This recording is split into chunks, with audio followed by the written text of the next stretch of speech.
going on, everybody, and welcome to Seamen On Sound, a show where we dive into music through a Navy lens. Music just isn't entertainment, it's a lifeline. It motivates us, eases our stress, and it puts into words the emotions that, we sometimes can't express, especially during the grind of a long Navy deployment.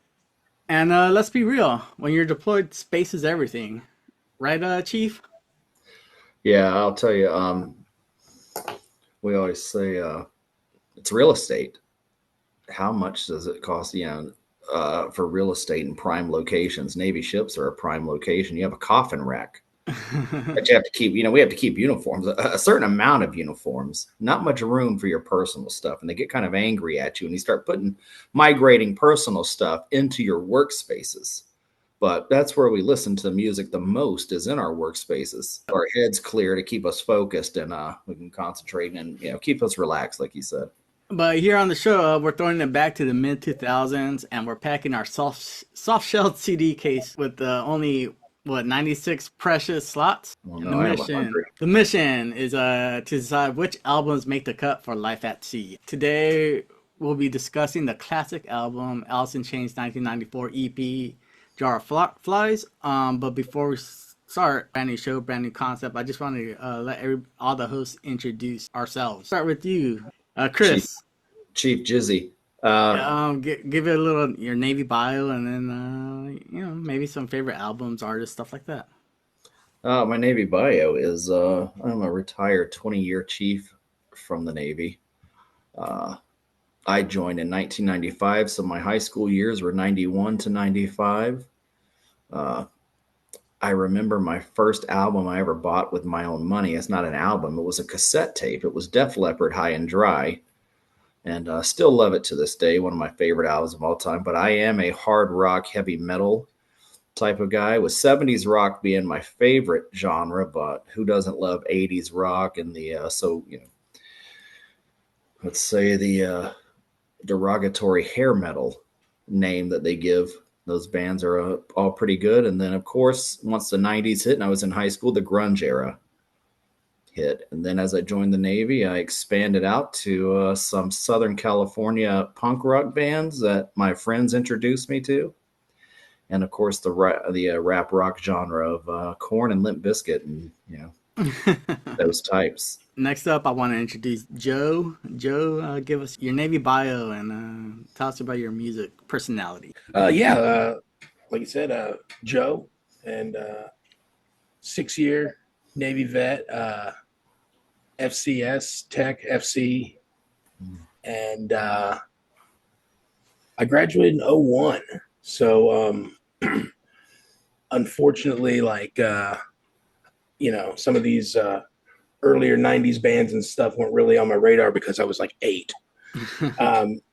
But I really started listening to music on my own and stuff when I was probably in 6th or 7th grade.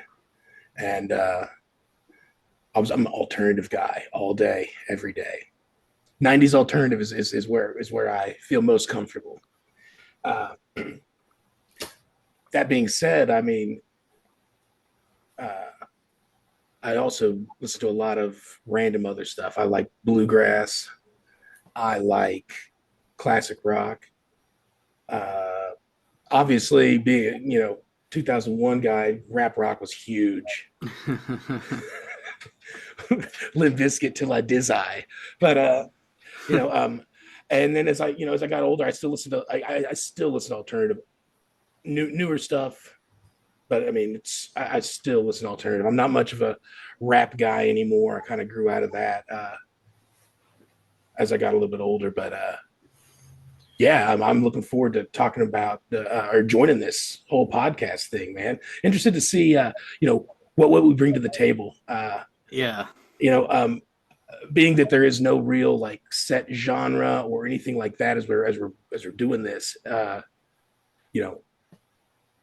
I'm interested in seeing what other people bring to the table, so I kind of feel out how we're going to go with the show. I'm not going to come out there and bring some obscure nonsense that no one's ever heard of just because I happen to really, really, really enjoy it. This is a show for the people. This is a show for the vets. I'm looking forward to it. Let's let's get it going, fellas. Do you remember the first album you ever bought? The first album I ever owned was a birthday present from my parents, and it was a CD. I mean, albums are albums. Yeah. Just because they're vinyl, or they're cassettes, or whatever. But the first album I ever owned was Ugly Kid Joe, America's Least Wanted. You remember that? Oh God! Is Everything that About something You, to do with man. your name? Is that?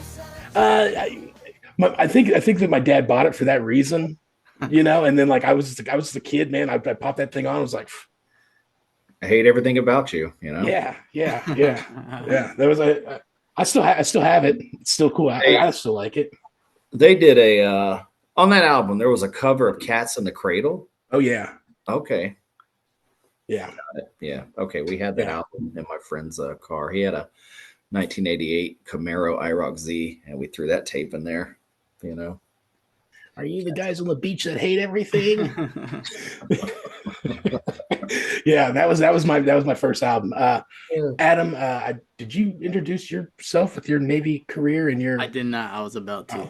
Tear it up, friend. Thank you. My name is Adam Herrera, 10-year Navy veteran of the fire controlman type. I worked on Tomahawk cruise missiles in the Navy.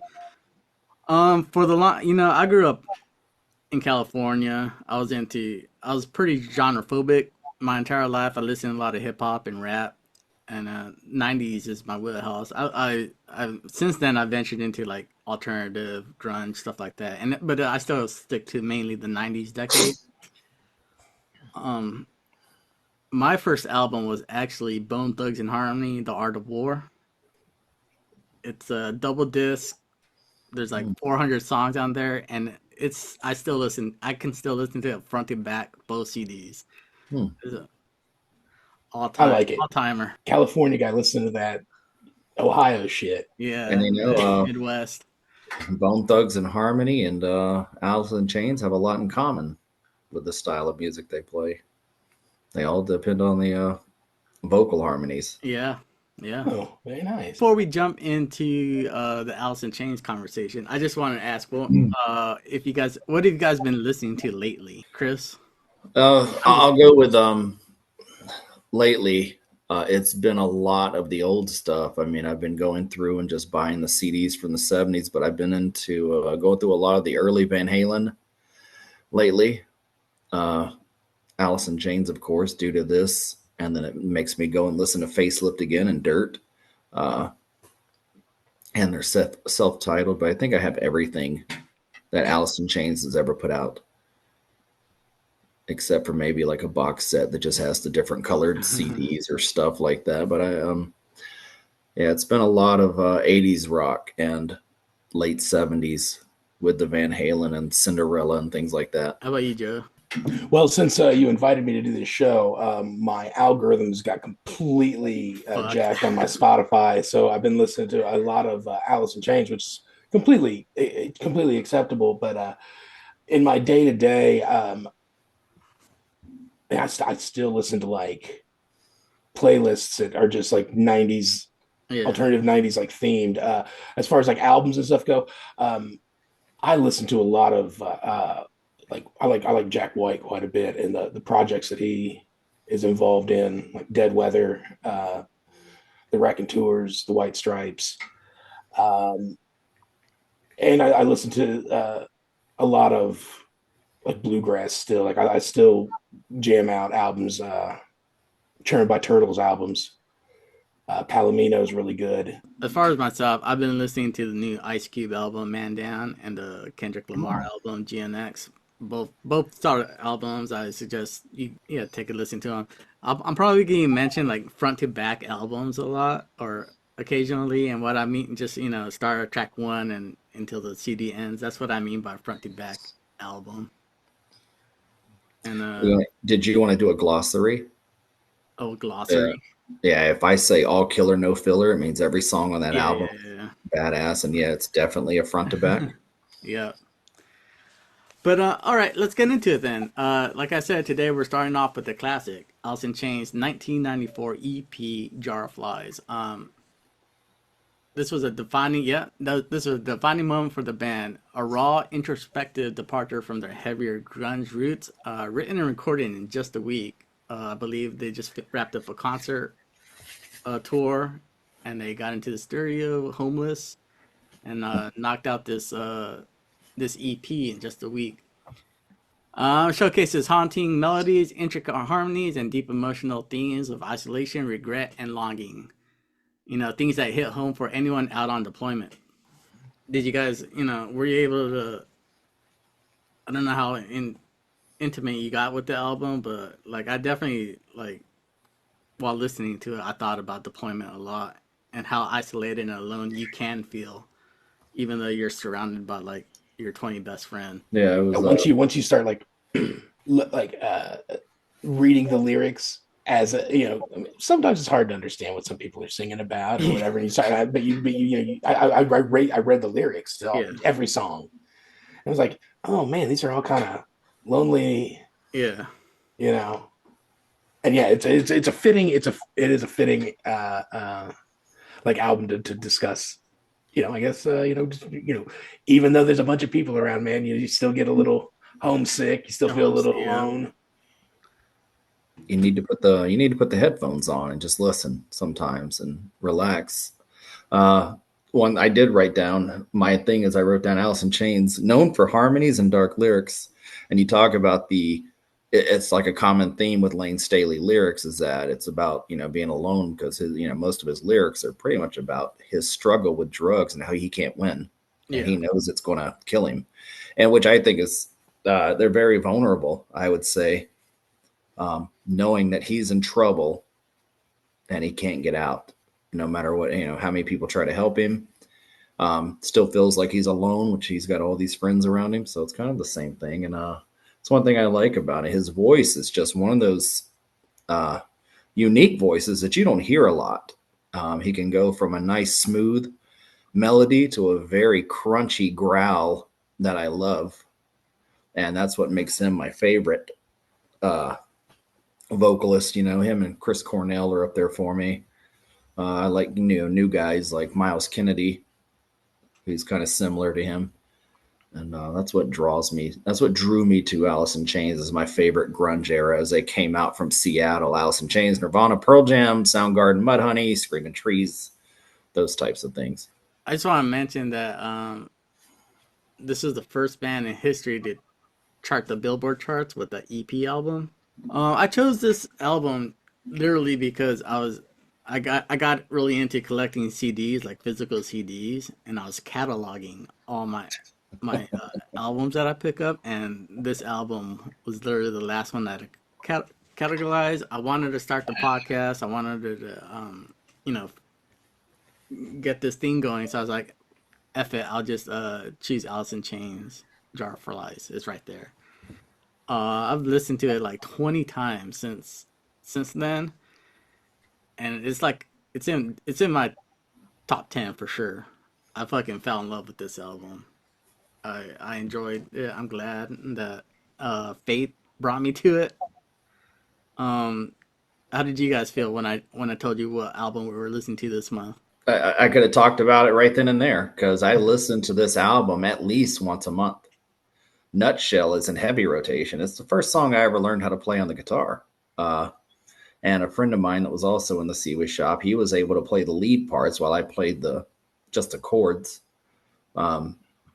And it was one of those, I said, okay, I can play it. Can I play it now? No. It's like my hands have lost all memory on how to move up and down a fretboard a little bit. But Nutshell was one of the first. And this album, a good story about this album is in, say, Columbus, Georgia. I don't know if it's a little bit bigger than Olathe, Kansas, maybe.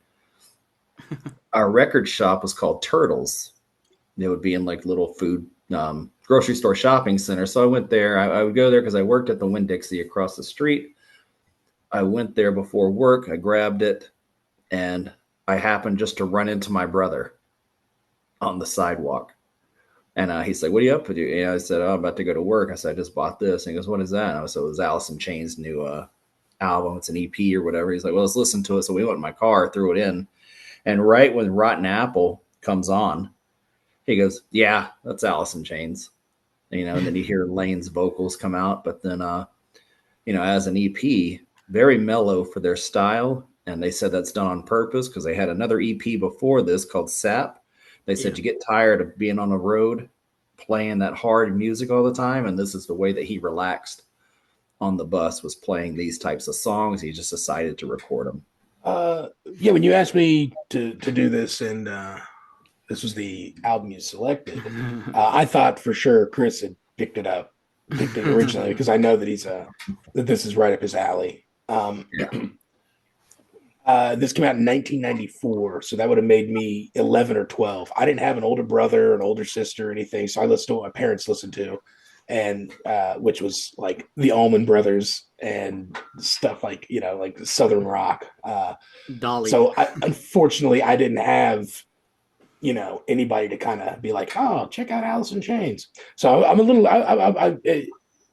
For a guy my age, I was a little late to the Alice in Chains party, which is Same. I'm still not a huge Alice in Chains fan. I like the songs that probably everyone else likes.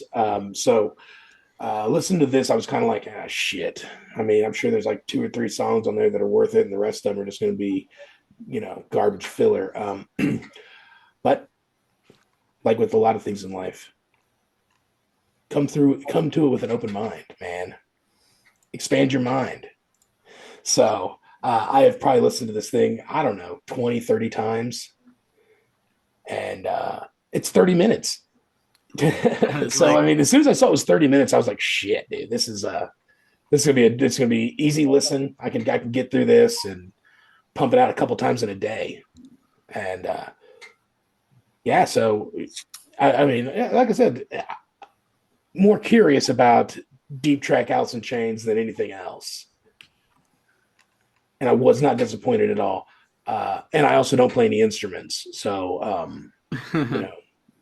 and I don't know, I really don't know, like, as far as like a music critic would go, I would definitely not consider myself a music critic. I don't know, like, oh man, this was mixed so well. Yeah. All right, dork. Like, does it melt faces? That's all I care about.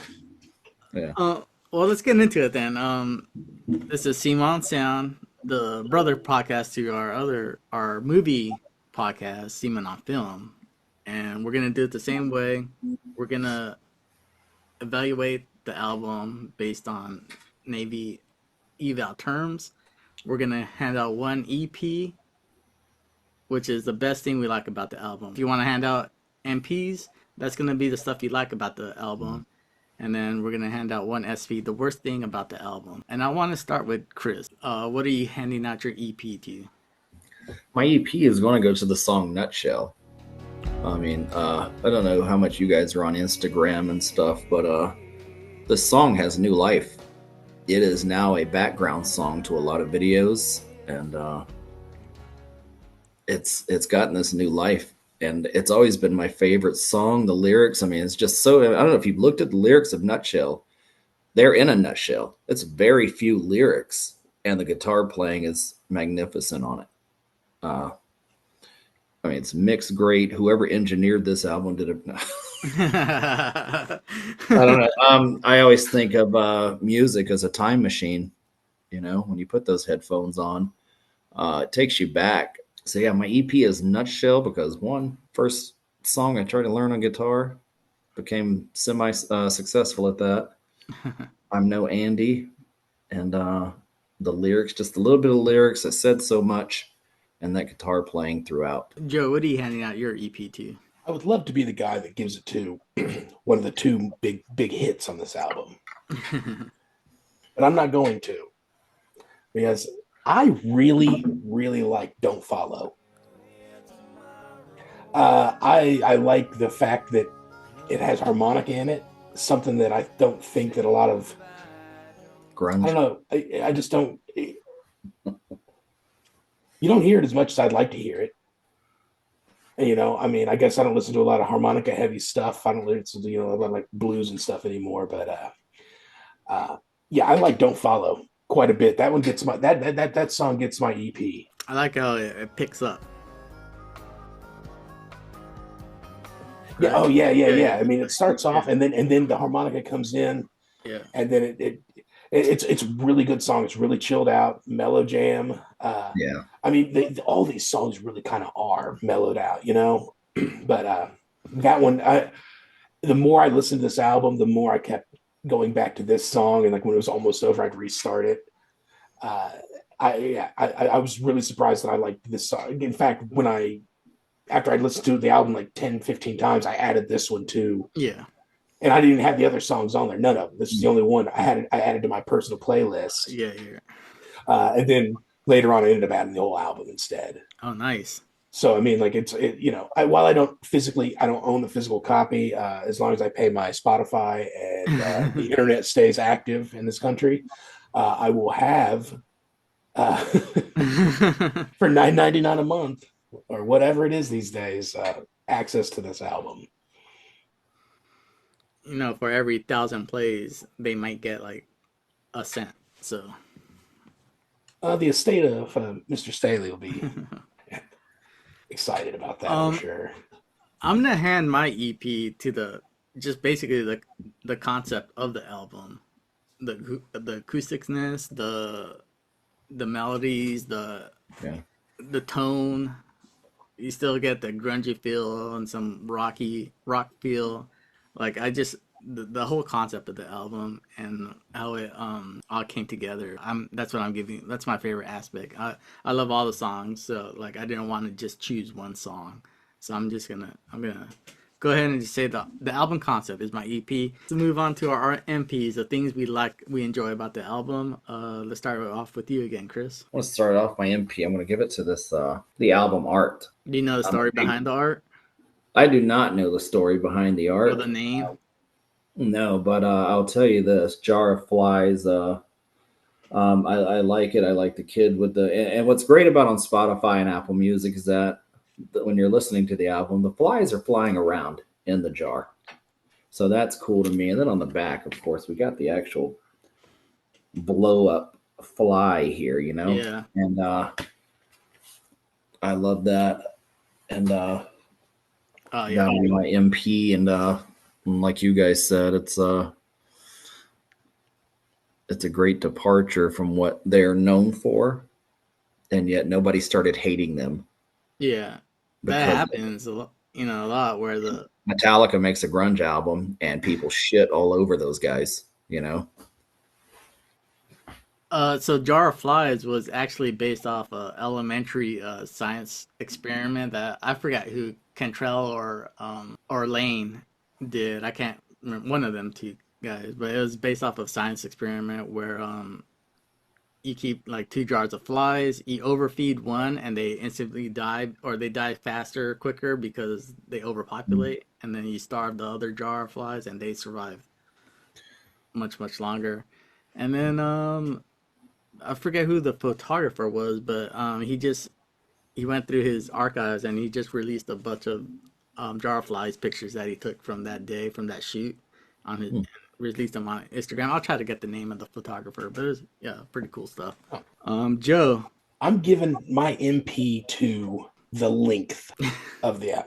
It is an EP, so yeah, you know, but the amount of good that they squeezed into that like 31 minutes or whatever the length of the album is, I could look that up, but the amount of good things that came out of that 30 minutes, pretty solid. So that's what I'm giving. I'm giving my MP to the length /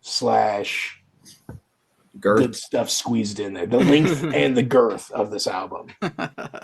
I just want to say, I think it actually can qualify as an LP once it hits 30 minutes.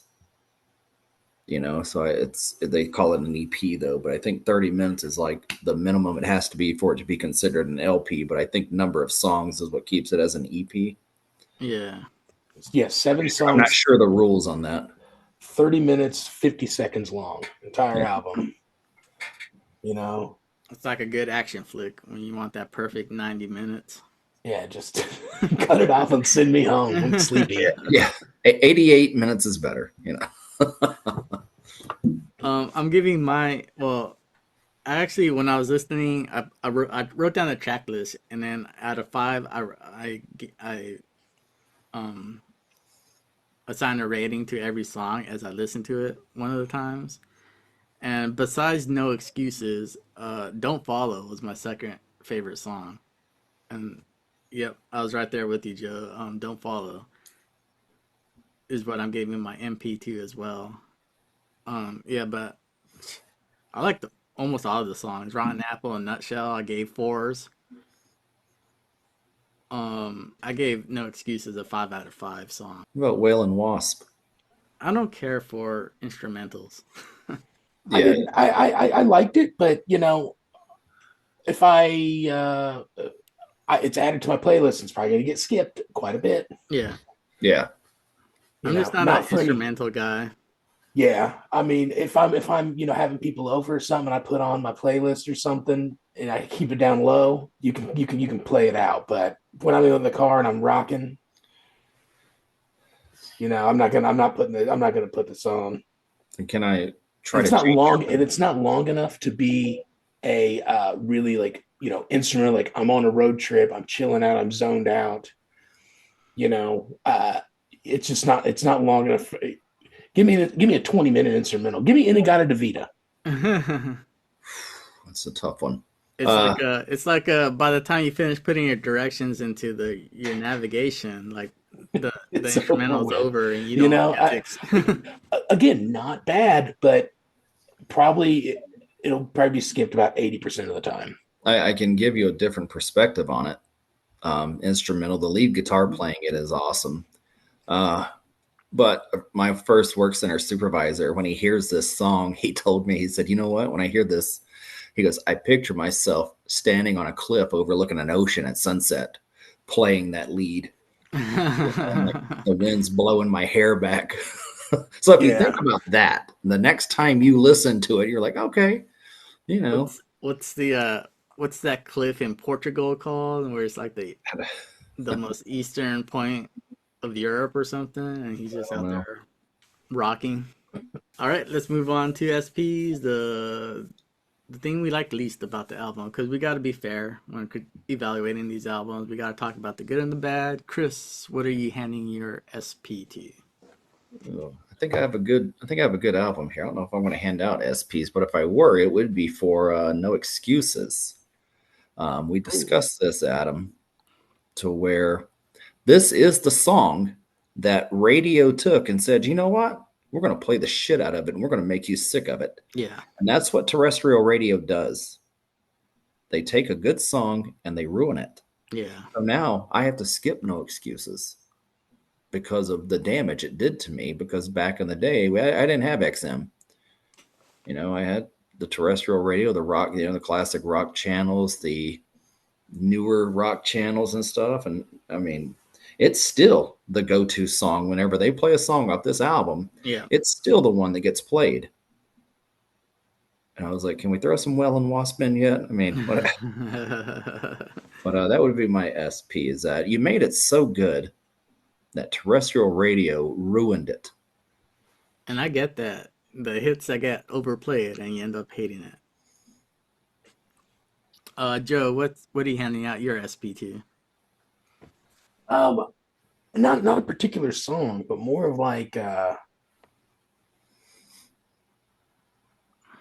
th- this band may not have pioneered it, but they were a part of it, and it's the movement that like it gives like my dad like cannon fodder to like shit on music that I like, and it's the that 90s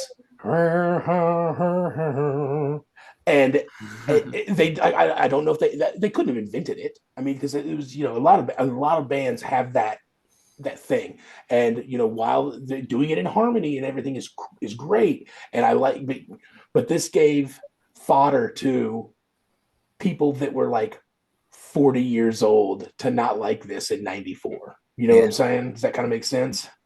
Like my dad was like 41, and I remember him just being like, I don't understand what these, like, it wasn't like he was like, get off my lawn. He's never been like that. Like my dad rocks, dude. But he just, this isn't his stuff, Yeah. and eventually, I'm sure that like Chris is like, I don't understand that Little Yachty character. Yeah. I don't either, man. But uh you know, I mean, eventually, I guess you just become the old guy, and you know, this gave this type of singing gave a lot of ammunition to the older generation. I'm actually handing my SP to the length of the album. Yeah, I wish it could have been longer. I wish they, would have pushed a couple more songs out while they're in the studio and then just make this a full length album. They could have put this and Sap together. Right? That would have been, 5 great songs off of Sap with this, and have a great album. So yeah, that's what I'm handing my SPT. I just wish it was a longer album. You guys want to go ahead and rank this sucker, Chris? I'm going 4.5 because it's an EP, and then I think a couple. One of the songs could have been longer, and like Joe said, added lyrics maybe. I want to know who the Whale and the Wasp are. Joe, what's white Anglo-Saxon Protestant? Yeah, or women Air and Sea Patrol. Oh, okay. or we are sexual perverts. Joe, what's your official ranking? Your official. You can't change it once you say all right. ranking. I'm going to tell you right now. It's not my favorite album, so 5's out. Can't be a 4. I'm not a Monster House and Chains fan, and I know that I would end up ranking albums higher than this. And in order to keep that fair to those albums, I'm going to rank higher than this. I'm going to give this a 3. It's a middle of the road album for me. I mean, it's not like I can't do without it. I've listened to it so many times now that I enjoy it. I still like it. It's still good. I still want to throw it in people's faces like, oh, yeah, you ever listen to fucking Jar of Flies, bro? Yeah, I'm going to do that. And I'm gonna drop knowledge on them about why the name of this album is Jar of Flies. Yeah. I know the lyrics to songs. Don't put it on because it's going to get, belted out by me. But with that being said, man, 3. It's a 3. It's good. Yeah, I'm giving it a solid 4. Yeah, and for the reasons of it's too short. Granted, it's an EP. It's not a full length album, but I'm still counting it against it. And one of the track that takes up is an instrumental, and you guys know my thoughts and feelings on instrumentals now. So still a solid album. It's going in my top 10. Like, I'm glad I chose it. This is in your top 10 of all time. Yeah, I think so. Okay, right on. And yeah, that's all I gotta say about that. Let's move into some EMI, fellas. It's time for the extra military instruction segment. EMI is fun adjacent content related to, but not directly pertaining to the album. I just chose one EMI for you guys, and it's a breakaway song. So in the Navy, for context, when we do our refueling, at the end of the refueling, we pull alongside a refueling ship, bring the lines over, pump gas. At the end of the refueling, we practice an emergency breakaway, and during the emergency breakaway, the ship usually puts out a breakaway song, just like as a goodbye to the refueling ship. Am I pretty accurate on that explanation, gentlemen? Plays it over the intercom the system. Loudspeaker, essentially. Right. So everybody can hear it. So I asked you guys to choose a breakaway song to send off the refueling ship as if we were out to sea. Chris, do you have a breakaway song? From this album? From this album, yeah. Yeah, it's Don't Follow. Say goodbye, don't follow. My first ship was USS John Rogers, and our XO picked the breakaway song. Every time that breakaway song was AC/DC, Highway to Hell. But on this one here, I'll pick Don't Follow. Joe, what is your breakaway song? A breakaway song has to bang, this song or this album, I don't think had a lot of, hardcore, like an AC/DC style bang to it, or a Who Let the Dogs Out. With that being said, that's because you were never doing unrep, Chris, so you don't know anything about Who Let the Dogs Out. I've done quite a few. Sitting down in your space while the rest of us up there slaving away. I went with I Stay Away just because it's recognizable. and it also kind of it kind of bangs a little bit. You turn it Yeah. up, you get to rocking, and you're And out. you don't want the two ships colliding. You want to stay away. Yeah. Yeah. Also, great point. Is actually every song on this album about unwrapping Right. Yeah. Whale and Wasp? Yeah. Actually, I chose I Stay Away as well. For the same reasons. When they have that it's kind of I think it definitely works. I just want to say, I'm completely tone deaf. I can't recreate the notes of the songs with my mouth. I can't air guitar, so if you're listening to this episode and I start doing some of that stuff, I'm sorry preemptively. Oh man, sometimes the music man takes control, and you just gotta Yeah. belt You can't out. The scat man, you just can't control it, man. The Scat Man. That's a good one. So it's time to determine if Alice in Chains, Jar of Flies, is worthy of going into the deployment CD binder. Chris? Absolutely. 100%. Joe? Yes, I'll put it in there. And I am going to agree.